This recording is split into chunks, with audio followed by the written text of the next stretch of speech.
everyone, welcome back to my YouTube channel.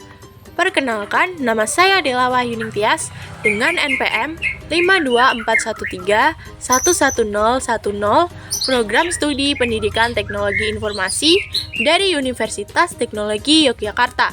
Di sini saya akan menjelaskan mengenai tahapan pembuatan prosesor.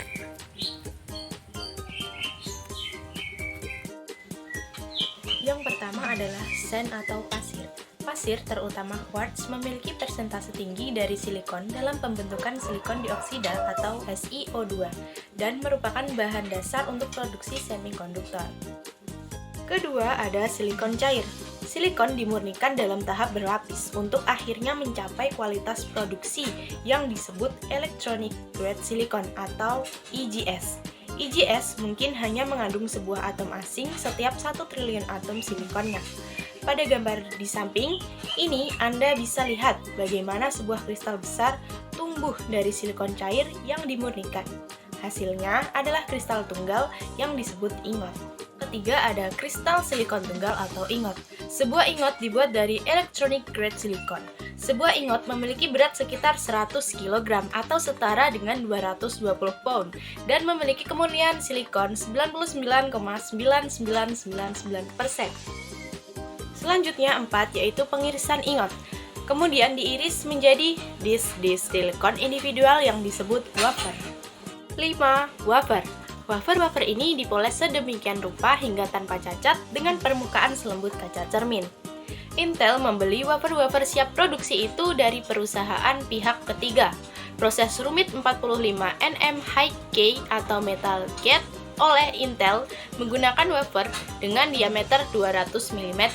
Saat Intel mulai membuat chip-chip, perusahaan ini mencetak sirkuit-sirkuit di atas wafer 50 mm dan untuk saat ini menggunakan wafer 300 mm yang menghasilkan penghematan biaya per chip.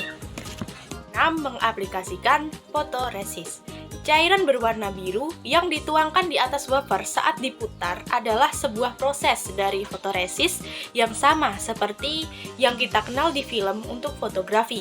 Wafer diputar selama tahap ini untuk membuatnya sangat tipis dan bahkan mengaplikasikan layer fotoresis.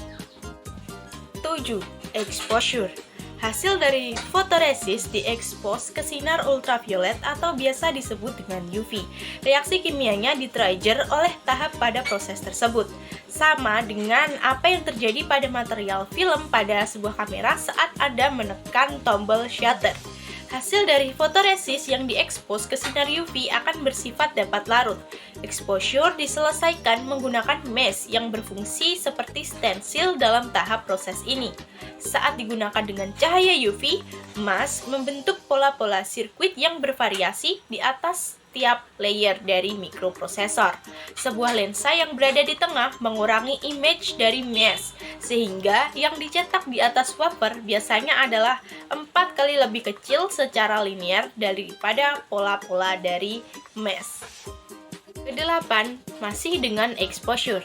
Meskipun biasanya ratusan mikroprosesor bisa dihasilkan dari sebuah wafer tunggal, cerita bergambar ini hanya akan fokus pada sebuah bagian kecil dari sebuah mikroprosesor, yaitu pada sebuah transistor atau bagian-bagiannya.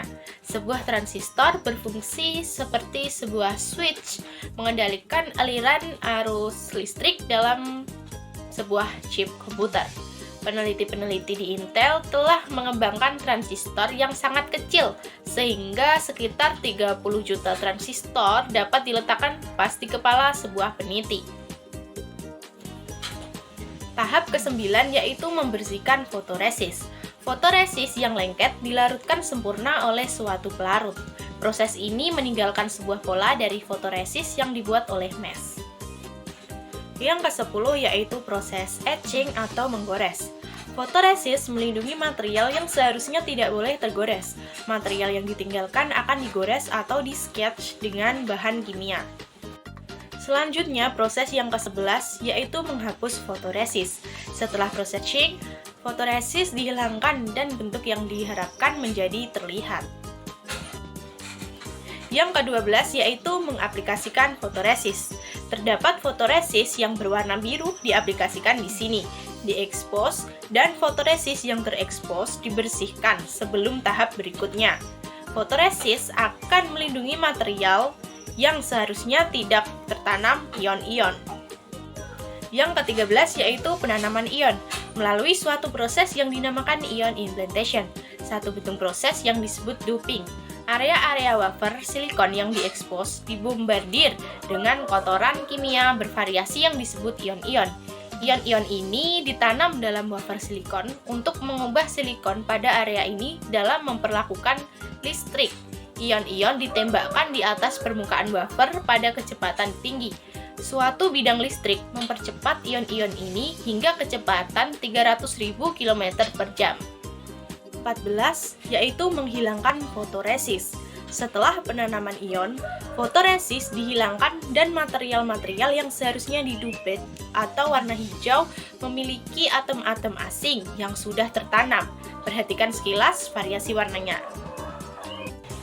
Yang ke-15 ini transistor yang sudah siap. Transistor ini sudah dekat pada proses akhirnya. 3 lubang telah dibentuk atau disebut etching di dalam layer insulasi atau yang berwarna magenta di atas transistor. 3 lubang ini akan terisi dengan tembaga yang akan menghubungkannya ke transistor lainnya. 16 yaitu electroplating. Wafer-wafer diletakkan ke suatu larutan sulfat tembaga di tahap ini. Ion-ion tembaga ditanamkan di atas transistor melalui proses yang disebut electroplating. Ion-ion tembaga bergerak dari terminal positif atau anoda menuju terminal negatif atau katoda yang dipresentasikan oleh wafer. 17 yaitu tahap setelah electroplating. Pada permukaan wafer, ion-ion tembaga membentuk menjadi suatu lapisan tipis tembaga. 18 yaitu pemolesan. Material ekses dari proses sebelumnya dihilangkan. 19 yaitu lapisan logam. Lapisan-lapisan metal dibentuk untuk interkoneksi, seperti kabel-kabel di antara transistor-transistor. Bagaimana koneksi-koneksi itu disambungkan ditentukan oleh tim desain dan arsitektur yang mengembangkan fungsionalitas prosesor tertentu. Misal, Intel Core i7 prosesor. Sementara chip-chip komputer terlihat sangat flat. Sesungguhnya di dalamnya memiliki lebih dari 20 lapisan yang membentuk sirkuit yang kompleks. Jika Anda melihat pada pembesaran suatu chip, Anda akan menemukan jaringan yang ruwet dari baris-baris sirkuit dan transistor-transistor yang mirip seperti jalan raya berlapis di masa depan. 20 yaitu testing wafer. Bagian dari sebuah wafer yang sudah jadi ini diambil untuk dilakukan tes fungsionalitasnya.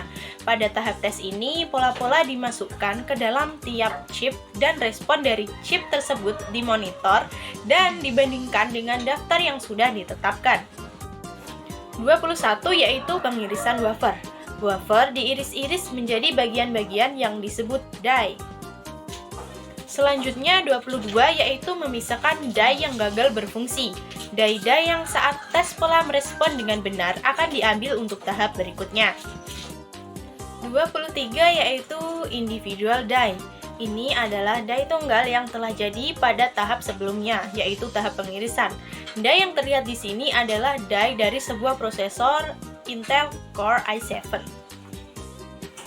Yang ke-24 yaitu ada packaging. Bagian dasar, die, dan heat spreader digabungkan menjadi sebuah prosesor yang lengkap.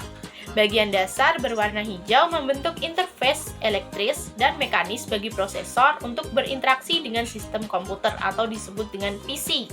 Heat spreader berwarna silver berfungsi sebagai pendingin atau cooler untuk menjaga suhu optimal bagi prosesor.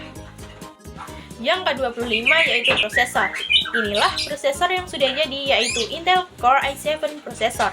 Sebuah mikroprosesor adalah suatu produk paling kompleks yang pernah dibuat di muka bumi.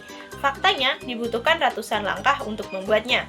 Hanya bagian-bagian paling penting saja yang saya tampilkan pada video saya kali ini, yang dikerjakan di suatu lingkungan kerja terbersih di dunia, sebuah lab mikroprosesor. Selanjutnya, 26 yaitu class testing. Selama tes terakhir ini, prosesor-prosesor akan dites untuk karakteristik mereka, di antaranya tes pemakaian daya dan frekuensi maksimumnya. Selanjutnya telah sampai ke tahap binning. Berdasarkan hasil tes dari kelas testing, prosesor dengan kapabilitas yang sama dikumpulkan pada transporting trace yang sama pula. Selanjutnya, tahap terakhir yaitu retail package. Prosesor-prosesor yang telah siap dan lolos tes akhirnya masuk jalur pemasaran dalam satu kemasan box. Terima kasih telah menonton. See you next time.